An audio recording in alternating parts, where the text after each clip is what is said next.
नमस्कार व्यूअर्स, आप सभी का स्वागत है रेडियो द्वारका में। आज हम आए हुए हैं आर्टेमिस हॉस्पिटल गुरुग्राम में और मौका है वर्ल्ड स्कोलियोसिस डे का। और मेरे साथ हैं डॉक्टर हितेश गर्ग। डॉक्टर हितेश गर्ग एक जाने माने ऑर्थो सर्जन हैं और ऑर्थो और स्पाइन की जो सर्जरी है उसको करते हैं। सर, आपका बहुत बहुत स्वागत है। धन्यवाद। सर, स्कोलियोसिस एक ऐसी चीज़ है जिसको आम भाषा में हम कुबड़ निकल जाना या रीढ़ का टेढ़ापन होना कहते हैं। स्कोलियोसिस की अगर बात करें तो कितनी, अगर मैं पूछूं, कितने लोग ऐसे होते हैं जिनको इसकी शिकायत होती है लेकिन उन्हें पता ही नहीं चलता इसके बारे में? तो आपको जानकर बड़ी हैरानी होगी, स्कोलियोसिस या कुबड़पन बहुत ही कॉमन बीमारी है। ऑलमोस्ट अगर हम वर्ल्ड पॉपुलेशन की बात करें तो 3% लोगों को स्कोलियोसिस होता है। 3% बहुत ह्यूज नंबर है। लेकिन इसमें एक जो इम्पॉर्टेंट बात ये है कि स्कोलियोसिस मतलब आमतौर पर रीढ़ की हड्डी सीधी होती है, स्कोलियोसिस में टेढ़ापन आ जाता है। अब टेढ़ेपन का हम एंगल मेज़र करते हैं, तो 3% का मतलब ये नहीं है कि 3% लोग बीमार हैं। 3% का मतलब है कि उनकी रीढ़ की हड्डी सीधी ना होकर थोड़ी टेढ़ी है। जब 10 डिग्री से एंगल ज़्यादा हो जाता है हम कहते हैं स्कोलियोसिस है। लेकिन जब तक ये 80 डिग्री नहीं होती तब तक ये कोई प्रॉब्लम नहीं करती शरीर में। जब ये 80 डिग्री से ऊपर चला जाता है तब ये हार्ट और लंग को अफेक्ट करना शुरू कर देती है। आमतौर पे जो लोग, बहुत सारे लोग ये बिलीव करते हैं कि मेरे बच्चे को की रीढ़ की हड्डी टेढ़ी हो गई है तो ये कॉस्मेटिक प्रॉब्लम है। लेकिन ये कॉस्मेटिक प्रॉब्लम नहीं है, ये एक मेडिकल डिजीज़ है जो शुरू होती है जब 80-90 डिग्री से ऊपर होता है तो हार्ट पे, लंग्स पे अफेक्ट आता है, जिसकी वजह से सांस लेने में दिक्कत आना शुरू हो जाती है। तो मेडिकल रिकमेंडेशन ये है कि 25 डिग्री से नीचे तो हम कुछ करते ही नहीं हैं, उनको हम सिर्फ ऑब्जर्व करते हैं। जो 25 से 40 डिग्री तक होते हैं तब हम कहते हैं सिर्फ ब्रेस लगा के उसको ठीक करते हैं। जो 50 डिग्री से ऊपर अगर स्कोलियोसिस चला जाता है तभी हम उसकी सर्जरी रिकमेंड करते हैं, क्योंकि 50 डिग्री से ऊपर अगर स्कोलियोसिस चला जाता है तो हमें पता है कि स्कोलियोसिस धीरे धीरे बढ़ता रहता है। और हम नहीं चाहते कि हम 80 डिग्री तक पहुंच के, जब ऑलरेडी लंग्स अफेक्ट हो गए हैं, हार्ट अफेक्ट हो गया, तब इसका ऑपरेशन किया जाए। इसीलिए ये स्कोलियोसिस अवेयरनेस बनाया जाता है कि स्कोलियोसिस का मतलब ये नहीं कि आपको बीमारी है, लेकिन इसका मतलब ये है कि अगर आपको है तो आप एक बार डॉक्टर के पास जाके चेक कीजिए कि कहीं आपकी स्कोलियोसिस बहुत ज़्यादा तो नहीं है, ये कहीं बढ़ तो नहीं रही, कहीं आगे चल के आपको दिक्कत तो नहीं दे सकती। अच्छा सर, जैसे आपने बताया कि 25% तक अगर डिग्री होती है तो उस पर आप इतना वो, लेकिन क्या अगर 25% से कम वाले जो पेशेंट है अगर स्कैनिंग वो करता है और पहुंचता है आपके पास, तो कुछ ऐसा है कि उसको फर्दर बढ़ने से रोका जा सकता है? तो हम आमतौर पे जो स्कोलियोसिस बच्चों में ज़्यादा होती है, जब बच्चे ग्रो करते हैं तो डेफिनेटली ये बढ़ सकता है। तो 25 डिग्री से कम जब हमारे पास बच्चा आता है तो हम उसको कुछ एक्सरसाइजेज रिकमेंड करते हैं, जिससे वो, हम कहते हैं ये रूटीनली एक्सरसाइज करो, और हम 6-6 महीने बाद उनके एक्सरे करके देखते रहते हैं कि ये कहीं बढ़ तो नहीं रहा। तो अगर बढ़ रहा है तो हमें पता चल गया कि ये तो अब इसकी बढ़ने की टेंडेंसी है डिस्पाइट डूइंग एक्सरसाइजेस। तो ऐसे केसेस को फिर हम ब्रेस देते हैं ताकि और आगे ये ना बढ़े। अच्छा सर, अगर अब जैसे इसमें मेरे ख्याल से बहुत इंपॉर्टेंट रोल रहता होगा अर्ली डिटेक्शन का, तो अगर मैं समझना चाहूँ कि बच्चे में जैसे होती है तो क्या पेरेंट्स स्कूल के लेवल पे, टीचर्स के लेवल पे, क्या इसको स्कैनिंग मतलब कुछ देख के आंखों से जज किया जा सकता है? ये बहुत ही अच्छा सवाल आपने पूछा।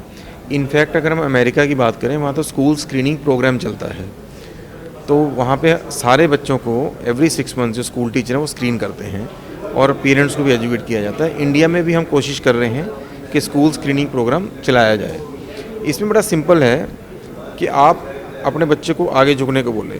अगर हम जब आगे झुकने को बोलते हैं तो जो रिब्स होती हैं हमारी, अगर हमें लगे एक तरफ हम्प है, एक वो लेवल पे नहीं है, इसको बोलते हैं एडम्स फॉरवर्ड बेंडिंग टेस्ट, कि एक तरफ हम्प निकल के आ रहा है जब बच्चा आगे झुकता है तो मतलब उसको स्कोलियोसिस हो सकता है।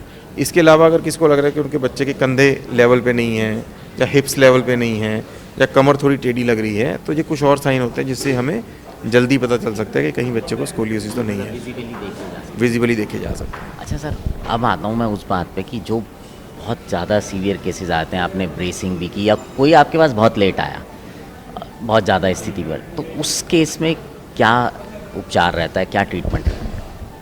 ये भी अगेन बहुत ही इंपॉर्टेंट सवाल है। तो जो स्कोलियोसिस अवेयरनेस है, जैसे मैंने बताया, वो तो इसलिए कि अर्ली डिटेक्शन हो जाए ताकि हमें इस स्थिति भी ना पहुँचे कि उसको ऑपरेशन की ज़रूरत पड़े।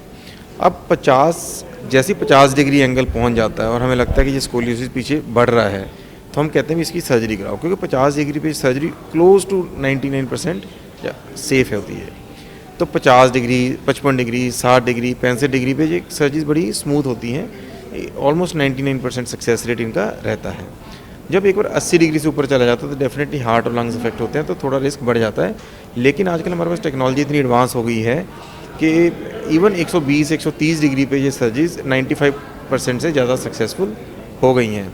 तो हम क्या करते हैं कि बहुत ज़्यादा है तो आजकल हम उनको ट्रैक्शन देते हैं। पहले मोबाइल ट्रैक्शंस होती हैं जिसमें पेशेंट चलता रहता है, तो 4 से 6 हफ्ते तक उनको हम वेट्स लटका के रखते हैं, कोई दर्द नहीं होता। तो उससे जो मान लो कोई हमारे पास बच्चा है जिसके 120, 130 डिग्री स्कोलियोसिस है, तो उसको हम जब ट्रैक्शन देते हैं तो 20-30 डिग्री उसी से कम हो जाता है। और उसके बाद फिर हम आजकल न्यूरो मॉनिटरिंग करते हैं ऑपरेशन के दौरान, ताकि सर्जरी बिल्कुल सेफ़ रहे। तो उनकी सर्जरी हम रिकमेंड करते हैं किसी भी एंगल पे आए, क्योंकि टेक्नोलॉजी बहुत एडवांस हो गई है। इनफैक्ट मैंने जो अपनी लाइफ में लार्जेस्ट स्कोलियोसिस किया हुआ है, ऑलमोस्ट 165 डिग्री स्कोलियोसिस किया हुआ है।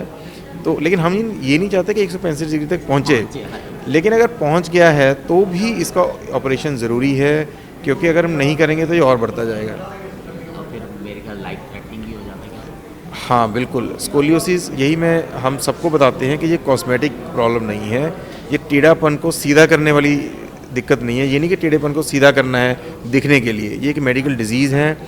जैसी 80-90 डिग्री से ऊपर जाती है तो आपके लंग्स पे इफेक्ट आता है, रिस्ट्रिक्टिव लंग डिजीज़ बोलते हैं, जिसके कारण वो हार्ट पे प्रेशर डालती है। हार्ट से एक आर्टरी जाती है, इसको पल्मोनरी आर्टरी बोलते हैं, जो लंग्स में ब्लड लेके जाती है। उसके अंदर प्रेशर बढ़ जाता है, जिसको बोलते हैं पल्मोनरी आर्टरी हाइपरटेंशन, जिससे राइट साइड जो हार्ट की राइट साइड है फेल होने का डर हो जाता है। ऐसे खाने पीने में दिक्कत होने लग जाती है, ऐसे बच्चों को वेट गेन नहीं हो पाता, उससे फिर और प्रॉब्लम्स आने लग जाती हैं।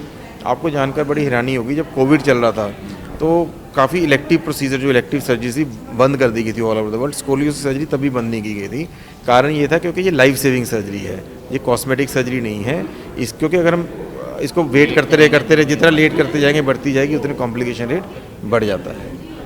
थैंक यू डॉक्टर, आपने समय दिया। और व्यूअर्स, ये जो जानकारी है बहुत इंपॉर्टेंट है, और मैं आपसे रिक्वेस्ट करूंगा जिनके भी छोटे बच्चे हैं, ये जो सर ने स्क्रीनिंग के तरीके बताए हैं, इस पे फोकस कीजिए। ये छोटी सी चीज़ें होती हैं जो आप खुद घर में देख के जज कर सकते हैं। अगर नहीं समझ पा रहे तो भी किसी डॉक्टर से सलाह लें, क्योंकि जितना अर्ली डिटेक्शन होगा उतना ही उसका ट्रीटमेंट आसान होगा। अब आपसे विदा लेते हैं, जुड़े रहें रेडियो द्वारका के साथ।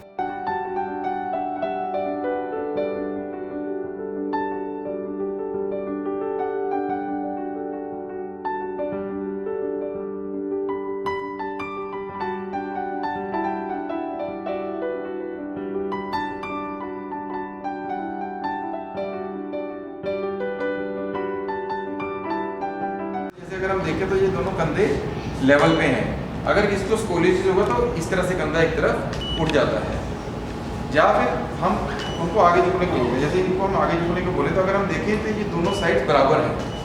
तो जिनको स्कोलियोसिस होता है उसमें क्योंकि इसमें होता है कि रीढ़ की हड्डी पूरी की पूरी घूम जाती है, तो आप देखेंगे एक तरफ ऐसे प्रोमिनेंट हो जाता है, ऊपर निकल आता है। या अगर हम सीधा देखें तो ये, अगर हम कमर देखें तो दोनों तरफ ये कर्व बराबर है।